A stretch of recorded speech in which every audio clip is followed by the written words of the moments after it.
Halo, selamat pagi adik-adik. Jumpa lagi bersama Bapak Komang Agus Darmayasa.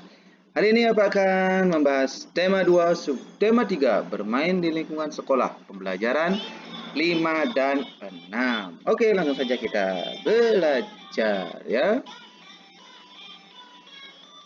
Kita ke pembelajaran 5 ya. Anak-anak bisa lihat di buku halaman 150. Kita langsung ayo membaca. Di sana ada percakapan ya. Bacalah tes percakapan berikut dengan cermat. Dayu, mengapa kamu terlambat? Saya jajan dulu. Wah, jajan kan ada waktunya. Kemudian, mengapa kamu membuang sampah sembarangan? Ada tempat sampah di sana. Ah, terlalu jauh, jadi biarkan sajalah. Itu kan bagian dari tata tertib di sekolah kita, Dayu. Menurut tata tertib di sekolah kita, semua murid wajib membuang sampah di tempat sampah. Ya, seharusnya kita membuang sampah pada tempatnya ya. Kalau membuang sampah sembarangan itu tidak boleh ya. Oke, lanjut saja. Bagaimana dengan tata tertib dalam upacara? Nah, bagaimana? Dalam tata tertib upacara bendera, semua murid wajib mengikuti upacara bendera pada hari Senin ya. Setiap peserta upacara harus tertib, tidak boleh berisik. Sementara itu, dalam tata tertib di kelas, kita harus datang ke sekolah sebelum pembelajaran dimulai. Sebelum masuk ke kelas, kita harus berbaris dengan rapi di depan kelas. Setelah tanda bel masuk dibunyikan, semua siswa harus sudah berada di kelas. Kita diharuskan berdoa sebelum pelajaran dimulai dan setelah pelajaran berakhir dipimpin oleh ketua kelas. Kebersihan, kerapian, dan keindahan kelas menjadi tanggung jawab ketua kelas dan seluruh siswa. Ya, makanya di sana harus dalam setiap kelas harus ada piketnya ya. Siswa yang bertugas piket pada hari itu wajib menyirami tanaman yang berada di depan kelasnya. Setiap siswa harus berperilaku senyum, salam, sapa, sopan, dan santun. Ya, ini ada gambar. Kalau ada sampah berserakan, kita harus mengambilnya ya, membuang di tempat sampah. Oke. Kita lanjutkan. Nah, ayo kita berlatih. Perhatikan gambar berikut. Kelompokkanlah hal yang harus dilakukan dalam kehidupan sehari-hari di sekolah ya. Berikan tanda centang pada gambar. Nah, yang mana seharusnya? Ya, harus yang ini ya. Harus datang tepat waktu, jangan sampai terlambat ya. Harus berbaris di depan kelas. Itu anak-anak bisa centang di bukunya di halaman 152 sampai 153 ya. Nah, ini juga centang yang sesuai ya. Nah, yang ini tidak boleh dilakukan ya, terlambat. Anak-anak tidak boleh terlambat masuk kelas ya. Kita paham? Kalau sudah, kita lanjutkan ke halaman berikutnya, ke pembelajaran 6 ya. Oke, di pembelajaran 6 kita membaca teks percakapan juga ya. Di sana di halaman 158 ada percakapan. Nah, mari kita baca bersama-sama. Apa saja tata tertib dalam bermain sepak bola? Setiap anggota harus mematuhi aturan dalam permainan. Untuk apa? Agar permainan berjalan dengan tertib. Penonton juga harus tertib. Penonton tidak boleh melempar benda-benda ke tengah lapangan. Kalau tidak tertib akan mengganggu proses permainan ya. Artinya kita bersikap sportif ya. Semangat. Sama seperti tata tertib di sekolah ya. Jika tata tertib tidak dipatuhi, pasti timbul akibat yang kurang baik. Benar, kalau tata tertib di sekolah dijalankan, akan bermanfaat dalam kehidupan kita. Kita akan terlatih untuk lebih disiplin. Selain itu, kita juga terbiasa hidup rapi dan bersih. Kita juga terlatih untuk bertanggung jawab dengan kegiatan yang kita kerjakan, serta membiasakan diri untuk ramah kepada orang lain. Membiasakan hidup tertib memiliki banyak manfaat dalam hidup. Berarti, kalau kita tidak mematuhi tata tertib di sekolah, akan berakibat kurang baik. Kalau pertama kali melanggar, akan mendapatkan peringatan dahulu. Namun, kalau sudah lebih dari sekali, akan langsung mendapatkan hukuman. Jika pelanggarannya terlalu parah, orang tua kita akan dipanggil. Ya, seharusnya kita harus mematuhi peraturan di sekolah ya.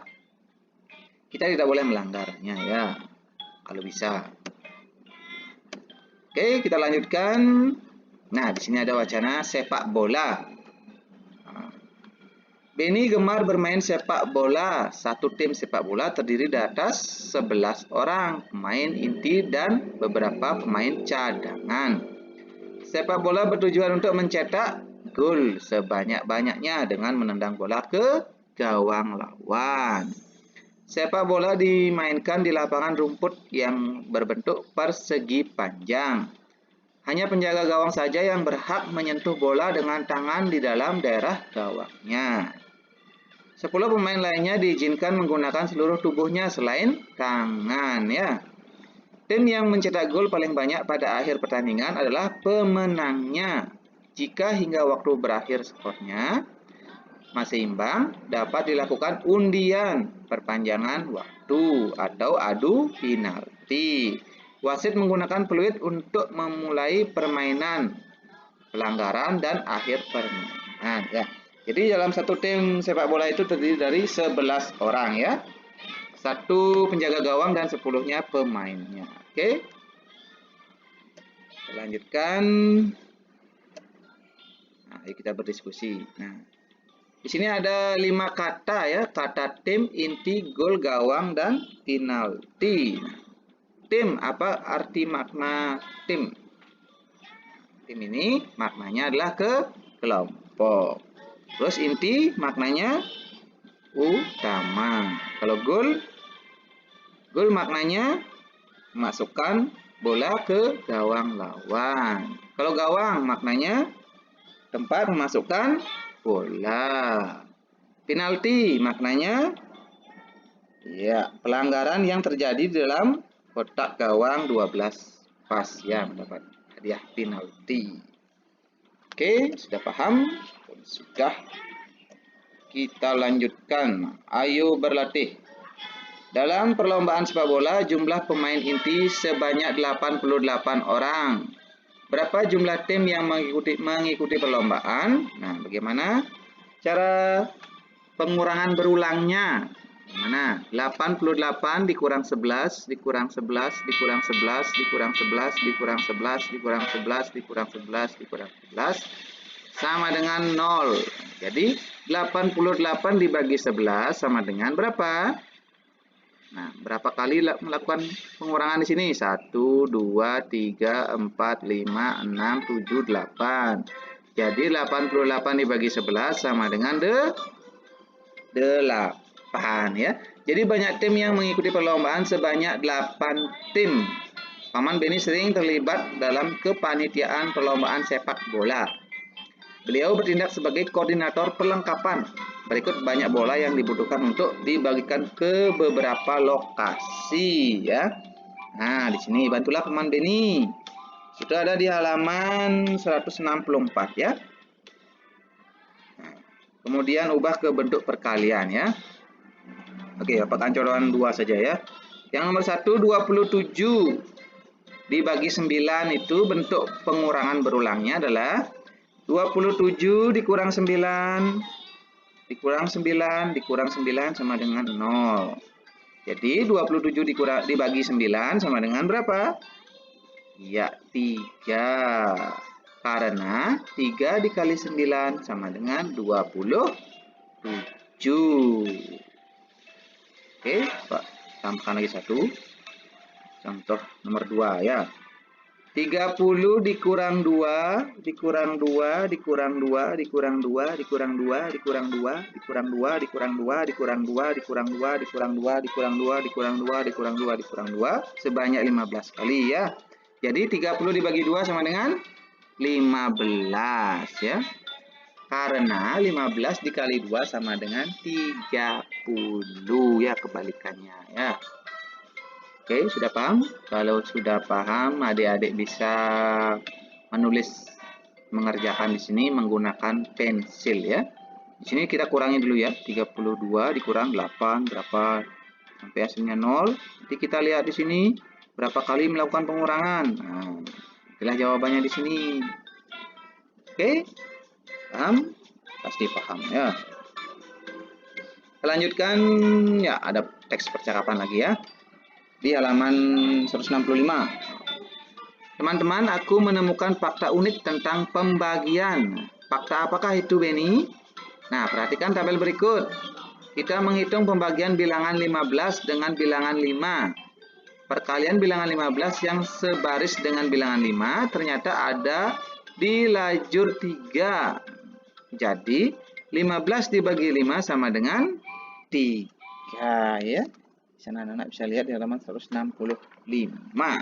Oke. Nah, kita akan berlatih lagi ya. Ayo kita coba bilangan lainnya. Berikut data banyak bola dan keranjang yang digunakan. Gunakan tabel pembagian. Oke. 16 dibagi 2 berapa? Ayo.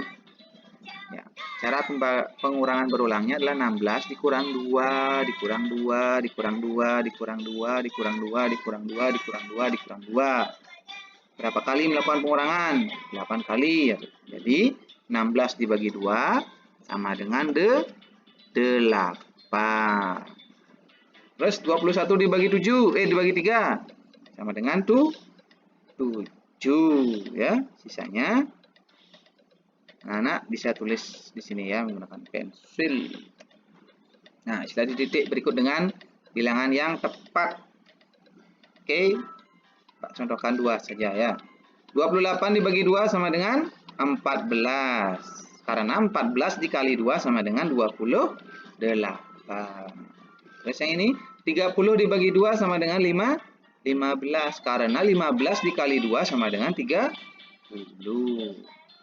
Kemudian 32 dibagi 2 sama dengan 16. Karena 16 dikali 2 sama dengan 32. 34 dibagi 2 sama dengan 17. Karena 17 dikali 2 sama dengan 34. Begitu caranya ya. Yang ini nomor 2. 66 dibagi 6 sama dengan berapa? 11. Karena 11 dikali 6 sama dengan 66. Oke, sudah paham? Nah, di bawahnya 72. Nah, itu kita balik saja ya. 12 dikali 6. Berapa? 72. Karena 72 dibagi 6 sama dengan 12. Oke. Di bawahnya 78 dibagi 6 sama dengan 13. Karena 13 dikali 6 sama dengan 78. Terakhir 84 dibagi 6 sama dengan 14 ya, karena 14 dikali 6 sama dengan 84. Oke, sudah paham? Sudah, adik-adik bisa lanjutkan ini ya. Gunakan pensil di sana. Tulis ya. Oke, sekian dari Bapak. Terima kasih. Selamat belajar. Semoga video ini bermanfaat untuk kita semua. Bye-bye.